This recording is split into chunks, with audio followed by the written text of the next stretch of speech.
Mehndi artist না হলে জীবনে বুঝতামই না যে আমার ধৈর্যের সীমা এত বেশি। কেন বলেছি জানেন, একজন মেহেন্দি আর্টিস্ট হলেই আপনি বুঝতে পারবেন যে মানুষের বাসা চিল্লা চিল্লি আপনার কেমন লাগে। ভাই, নিজের বাসা হইলে তো দুইটা ঠাড়া মেরে বসানো যায়, কিন্তু মানুষের বাসায় তো আপনি এই ঠাড়াটা মারতে পারবেন না, তাই না? এই ঠাড়াটা যে সহ্য করতে পারে সেই একমাত্র হচ্ছে ধৈর্যশীল ব্যক্তি, যেমন আমি। এই মেহেদি দিতে গেলে মানুষের বাসায় কার হাঁস কয়টা ডিম পারছে, কার মুরগি কয়বার কক কক করছে না করছে, কি করছে না করছে, সব যত আজাইরা কাহিনী আছে সব এই কান্তার সামনে এসে পেঁচাল পারে। আর একটু পর পরে খাটের উপরে উঠে দুপ্পুর দাপ্পুর করে উঠবে নামবে, খাটটা নড়াচড়া করাবে, কি যে করে ভাই। এর মধ্যে মাঝে মাঝে কিছু স্পেশাল ক্লায়েন্ট পাই।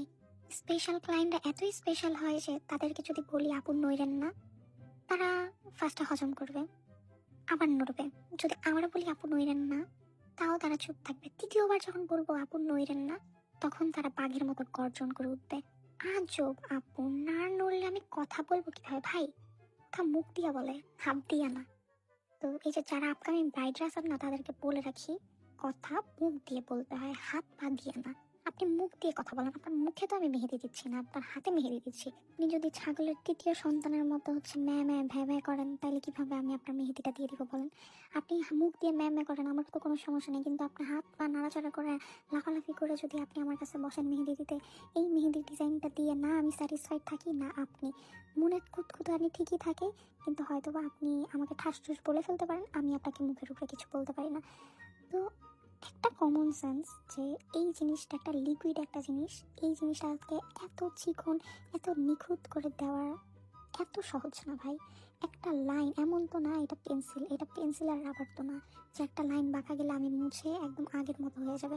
মুছলে তো জিনিসটা আগের মতো হয়ে যেতেছে না। একটা বারবার একটা ঠিক করা জিনিস আর একেবারে একটা করা জিনিস, এটার মধ্যে অনেক তফাৎ। আপনারা যারা এরকম নড়াচড়া করেন ভাই, আর আরেকটা জিনিস হচ্ছে মেহেদি দিতে বসলেই যত পাড়া প্রতিবেশী আসে সব নিয়ে আড্ডা দিতে বসেন। আড্ডা দেন, ভালো কথা, এটা কোনো সমস্যা না, কিন্তু আড্ডা দেওয়ার সময় কার মুরগি কটা ডিম পারছে না পারছে এইসব কি, আরো কত আজাইরা কথা। এইসব আজাইরা কথাগুলো না বলে আপনারা চুপচাপ বসে সুন্দরভাবে পরিবেশ ঠান্ডা রেখে তারপরে গল্প করেন।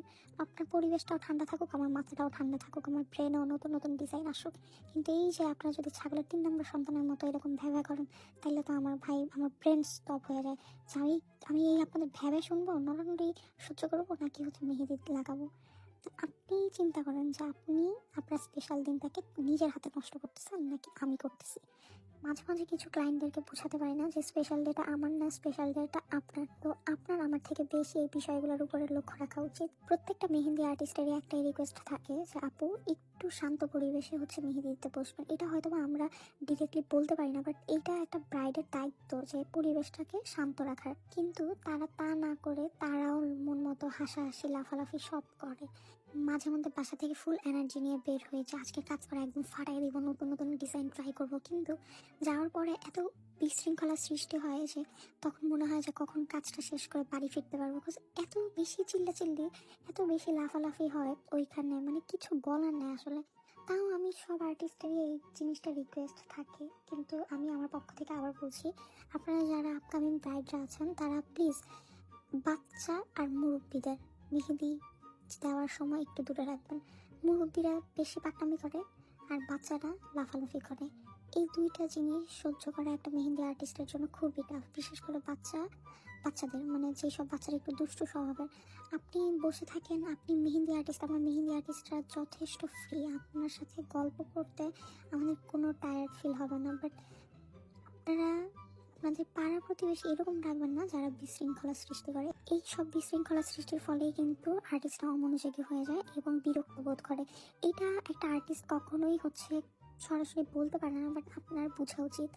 আপনি যেহেতু ব্রাইড, এটা আপনার একটা স্পেশাল মোমেন্ট, তো আপনি এটার জন্য যথেষ্ট পরিমাণ হচ্ছে চেষ্টা করা উচিত আপনার। বিকজ দিনটা একদিন যদি আপনি এই জিনিসটা ম্যানেজ করতে পারেন, এটা আপনার জন্য ভালো, প্লাস আর্টিস্টের জন্য ভালো। তো অনেক কথাই বললাম আজকে, আশা করি আপকামিং ব্রাইডরা এই কথাগুলো মাথায় রাখবেন। তো এই কথা বলতে বলতে আমার প্রায় ডিজাইন কমপ্লিট। আমি এতটুকুই ভিডিও নিতে পেরেছিলাম, বাকিটুকু আর নিতে পারিনি। তো আমাদের কিন্তু ব্রাইডাল মেহেদির উপরে হচ্ছে বুকিং চলছে, যারা যারা হচ্ছে ব্রাইডাল মেহেদি পড়তে চান তারা অবশ্যই আমাদের সাথে কন্ট্যাক্ট করবেন।